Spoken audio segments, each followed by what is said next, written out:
We can go ahead and get started. It's 6 o'clock. Like the Bill?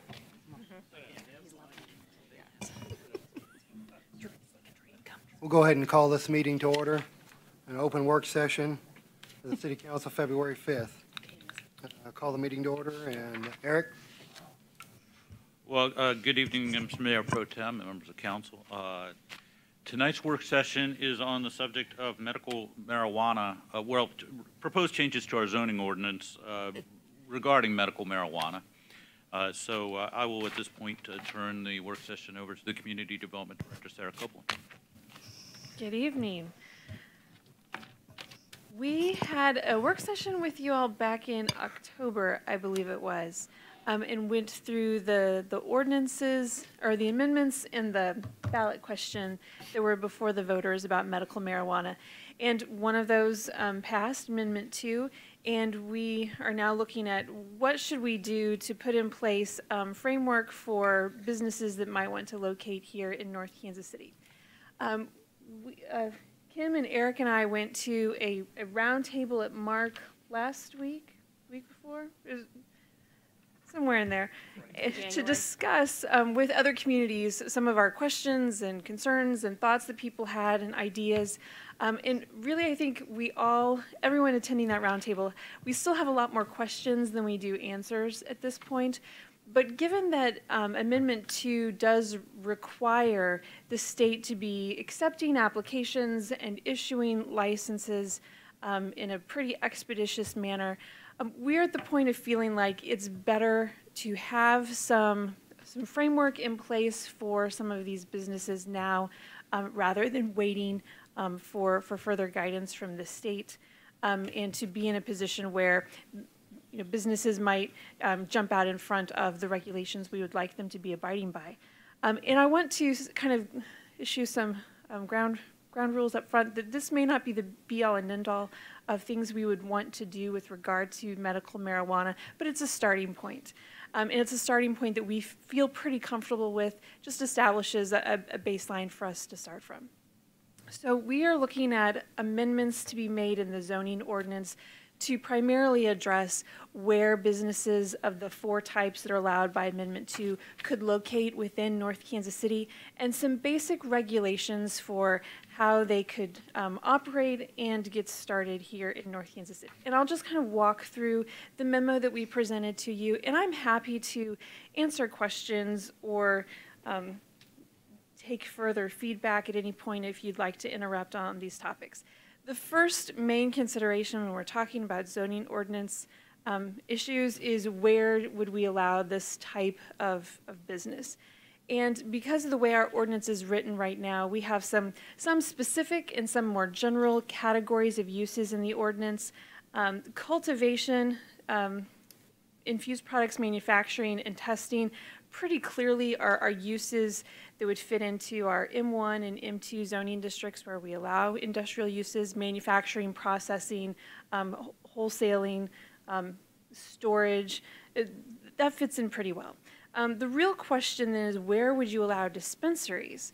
Because you could, based on the categories we have in the existing zoning ordinance, say that dispensaries fit in with quite a number of the existing uses that are described there. We have, let's see, let me find the section.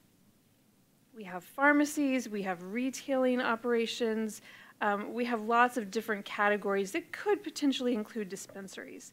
And we would recommend, just thinking more broadly about how we divide up uses in the city, that this would be a good C3 use and that we should specifically define it so that there's no question about whether it's allowed in other parts of the city.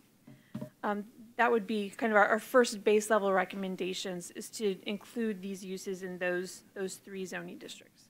Have we communicated with any other jurisdictions about the history of where they have placed facilities and maybe moved them because they weren't satisfactorily placed or whatever? Do we have any experience from anybody else that we might draw upon? Well, the only experience of other communities is in other states.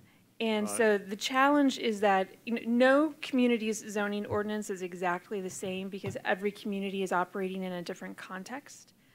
So nobody's ordinance is exactly like ours. And particularly when you move to a different state with a different set of state enabling legislation, the context gets very different very quickly. So we definitely have experience of other communities where, I've already heard horror stories about home-based or home grow operations and how that can rapidly get out of control. But nothing about dispensaries. There are a lot of communities that have concerns about dispensaries operating next to each other, and so there are some states that have separation requirements, or some communities that have established separation requirements. I don't know that that's going to be a concern for us. And the problem here in Missouri is that nobody's really operating yet, so we don't have neighbors' experiences that we can draw from. Thank you. I don't know if that really helped answer your question.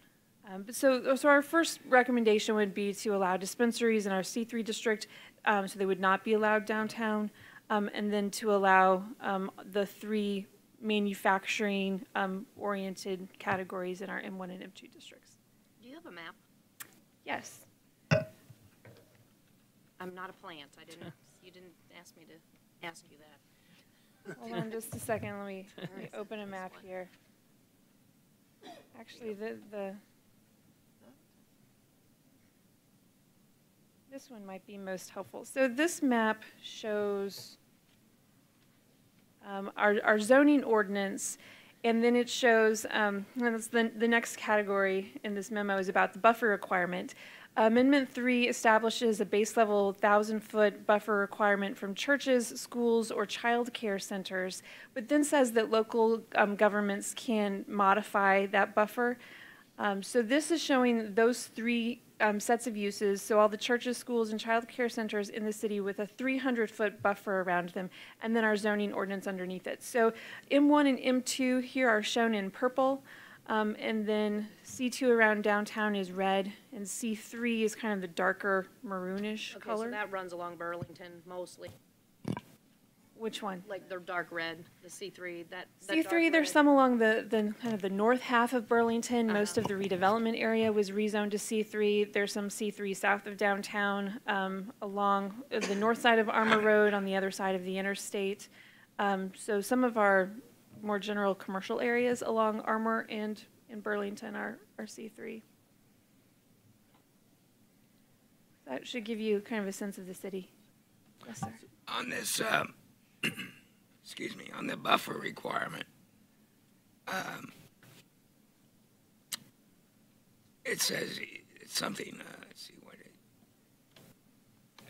you don't see any difference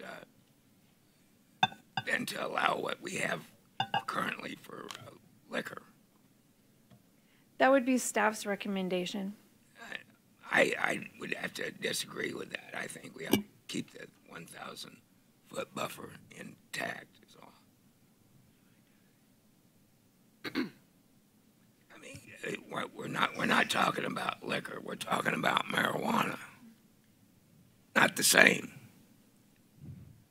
So I know from my standpoint, that's what I would like to see happen, is to maintain that 1,000-foot buffer. Plus, when this all is said and done, when the dust is settled on it, the state might override us and want the 1,000-foot buffer anyway.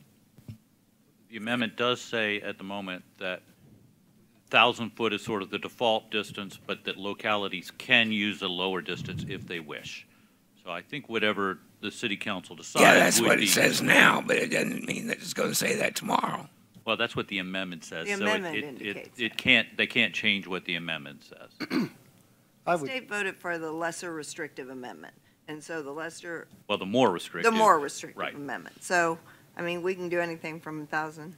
That's just a, You a can't- guiding You point. can't do more than 1,000 feet, Right. but you can do less. I think 1,000 feet would be, like staff said, cause an issue in North Kansas City and limiting it. I mean, it's legal, and I don't see it any different than alcohol, really. So I'm fine with the 300. Well, I can't go forward unless it's 1,000 feet. Why wouldn't you want to have 1,000 feet? What would be the advantage to having something less than that? The advantage for these businesses of having something less than that is that it allows them greater choice in locations in the city. We don't have a lot of choices. So Well- this C3 over here, this is our new property development, correct? This big C3? I can't really see what you're I pointing know at. you can't. Here's my On finger the, right here. on the east side of the interstate, between Yeah, 16th and Armour, yes, that C3 is our redevelopment area. Right there. Okay, and then I got a question about this area over here. No, I'm kidding. The C3 permitted use, would that then allow it along the Burlington corridor overlay as well, or would that be a In the areas that are zoned C3. areas that So are zone C3? big okay. portions of the Burlington corridor are zoned C3, but there are also portions that are zoned M1. Well, I agree with Zach. I think it makes it easier to keep it the same as we require with the liquor. It's going to be here anyway, whether it's 300 feet or 1,000 feet. There's going to be people coming to it, and I agree with staff's recommendation. Let me ask you, purchases, can they only be made in cash? Or would they be able to make purchases by credit card, that sort of thing? My understanding is that purchases can only be made in cash. Yeah, let's have some robberies then. Well, it's going to be here, There's so whether it can be robbed 1,000 feet or 300 feet. I'd like to add on to what Ms. Copeland said, just in answer. My understanding is, for the most part, it is a cash-based business at the present time, but it seems that mechanisms are being developed. The issue has been that marijuana continues to be illegal according to federal law, and therefore banking through FDIC-insured institutions is problematic.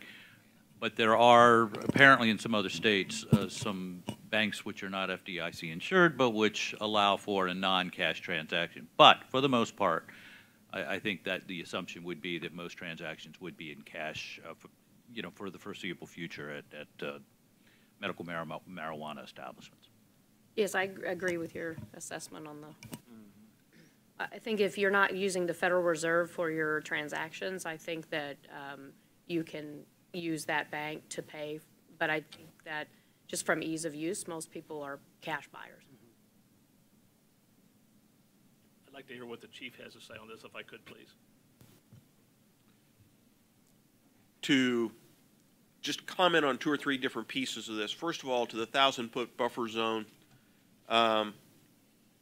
In the world of liquor establishments, in those situations, customers are consuming the alcohol at that location. It is the intention, as I understand it, that there will be no consumption of medical marijuana on the premises where it's being purchased. So it's going to be people walking in, buying it, and leaving. So I don't know that we necessarily can say that we anticipate a greater issue there than we do with our alcohol licensed establishments. To the point of a cash-only business, Mr. Berlin's accurate. While the three of them were at the MARC meeting of Friday before last, I was in Jefferson City at a Missouri Police Chiefs Association meeting where the new director of the medical marijuana unit came and spoke to us and kind of gave us some understanding of how this is all going to play out. The thing that we kept hearing is there's 33 states that have done this before we did. I think 32. I think we're number 33. States are starting to figure out how to manage the money, and they are figuring out a banking system that allows the businesses to avoid as much of a cash-intensive operation as it has been in the past. It's still cash-intensive, but they're figuring out a way to deal with that to minimize their exposure to large losses if there's a robbery. The other piece of this is that all these places have high levels of security because they know that they are targets not only for the product that they sell or cultivate, but also for the cash that they're handling. So these places are going to come with a high level of security, not only video surveillance, electronic surveillance, but physical armed presence as well. We know that's going to be part of it. I just got a couple of comments on the comments already made. Is there a buffer zone for pharmacies in Northtown? No, there's not. This, Fred, I know where you're coming from, but there's more harmful drugs in a pharmacy than marijuana, I can guarantee you. That's true. This is not a hangout for hippies. They can't consume it there, like the chief said. It's a drug for pain. And I know people, and I'm not one of them, I know people in severe pain that had to move out of this state because their doctors, you know.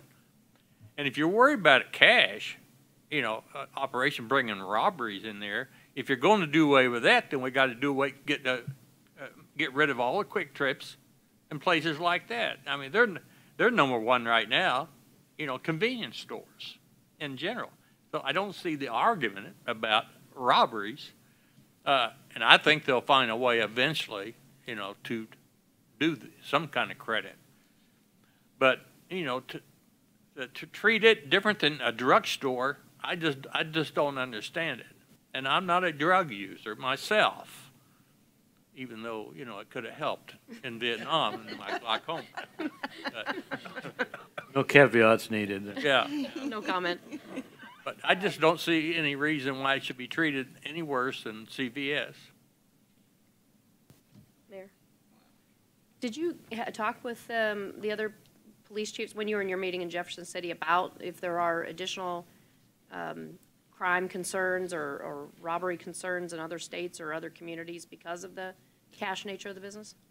I've reached out to a couple of agencies in Colorado to find out whether or not they were dealing with anything out there.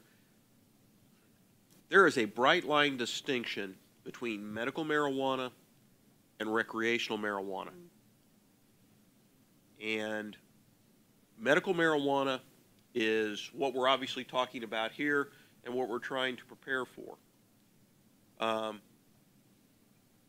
The challenges, the crime issues involving medical marijuana establishments are not significant.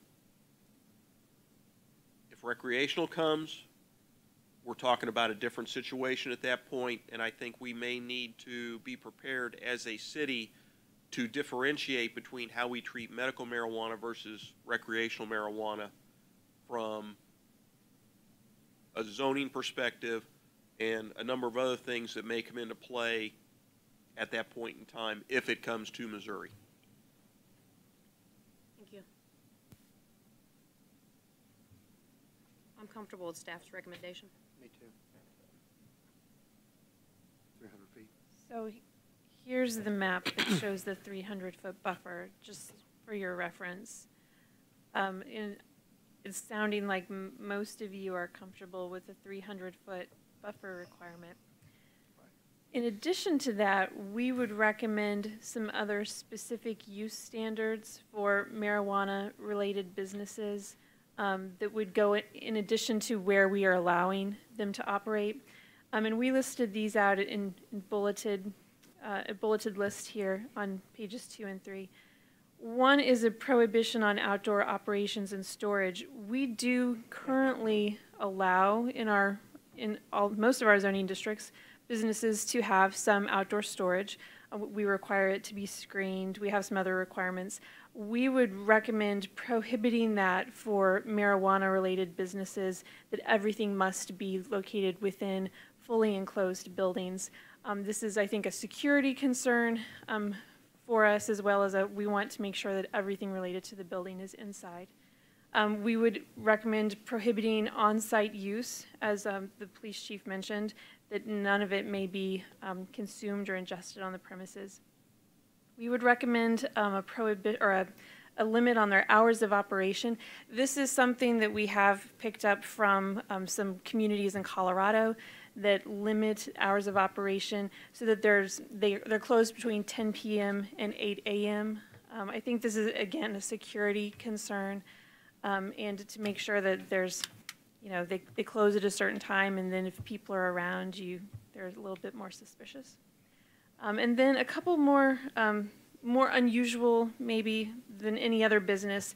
I'm requiring them to be ventilated so that odor can't be detected outside of their buildings, and then requiring a site plan review.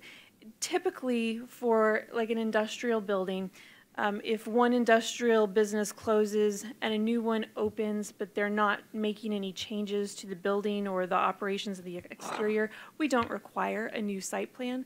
But for medical marijuana-related businesses, there are some very specific security concerns and security requirements set by Amendment 2, and we have some concerns about ventilation that we feel like requiring a site plan before they operate gives us a chance to make sure that they are doing the things they are supposed to be doing and that we would want them to be doing, something that we wouldn't necessarily be concerned about with other types of industrial users. So we would recommend adding these 5 specific requirements as standards in the zoning ordinance, in addition to the locational requirements. Questions or concerns about these?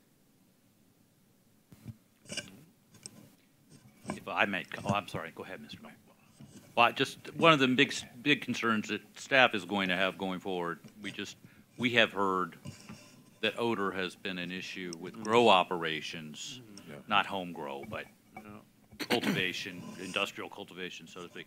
And so if something like that was to operate here, that would be something that we'd want to look at because we have heard that it has been an issue. So as Sarah's indicated, we would put in some code language, but we really have to work hard to make sure that that does in fact occur. Makes sense.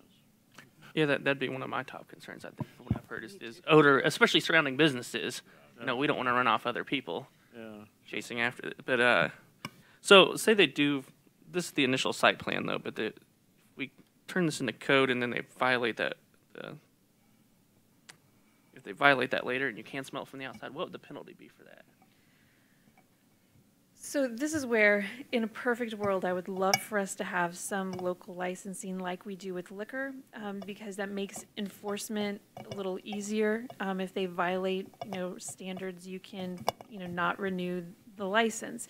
It's unclear to us at this point whether we are allowed to do that legally. So this would become a zoning enforcement issue. Zoning enforcement can be very difficult.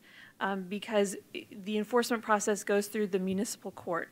And so at a certain point, it's really up to the judge, and we have less control over, if we establish our case that they've violated one of the standards, then it's up to the judge to determine what happens. He finds a business, and they decide, well, it's the cost of doing business, we're going to keep doing what we're doing, and then we're back in court again. So we're requiring this. I'm not going to say that it's going to be easy to enforce, but I just don't know. So we would issue a general ordinance summons for them to appear in municipal court and make our case to the judge and ask him to take action. Zoning violations are typically a misdemeanor offense, and we're at the mercy of the court. Thank you. This law that was passed, is this the one that says that an individual can have 4 plants or something like that? 6 plants. 6? Yes, sir. There are conditions. They have to be in a locked, secure room and accessible only to the user or the user's caretaker. There is some language like that, but yes, it does allow for that. Looks like that could be a little bit of a problem. You grow your own and then go downtown. Oh, boy. Still have to get a prescription card and actually have permission to do that. Oh, I see. Okay. In other words, it's still just a medical marijuana. Yes, sir. Even if you grow it yourself. Yes, sir. Oh, okay. Sarah, they're going to be required under your recommendations to have the security plan and the ventilation plan. So by the time this comes along, we should, not me, because it's not my area of expertise, but we should be able to know what ventilation plans are actually ventilation plans or not. I mean, when they come to you and say, okay, we want to open this is the ventilation system we're using, we should have some reference as to whether or not that's going to be appropriate so they're not violating the This will smell. require us to do a little bit of professional education about what's adequate for these types of businesses. But if we do that, as you guys always do, your education piece, I don't think that will be a problem because obviously there's ventilation plans that are more appropriate than others. Right, and that's our hope, that then if we discover that we have approved a ventilation plan and it's not in place, then, we can pull their certificate of occupancy. We have some other options available to us. Yeah, that was sort of my question. Rather There's other than- ways we can do it.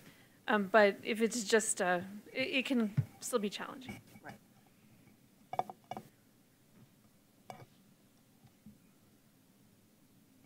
Well, if these seem reasonable, as a reasonable starting point for us, our next steps would be to prepare actual ordinance language and then to put out public notice of a public hearing before the Planning Commission at their March meeting. And then they would make a recommendation to you about the ordinance amendments. Presumably, it would be March 19th before you for adoption. Plan. That sounds good. Move to adjourn? Are we done? If there's nothing. That's all we have, sir. Okay. Move to adjourn? Oh, you did it, okay, all right. All right.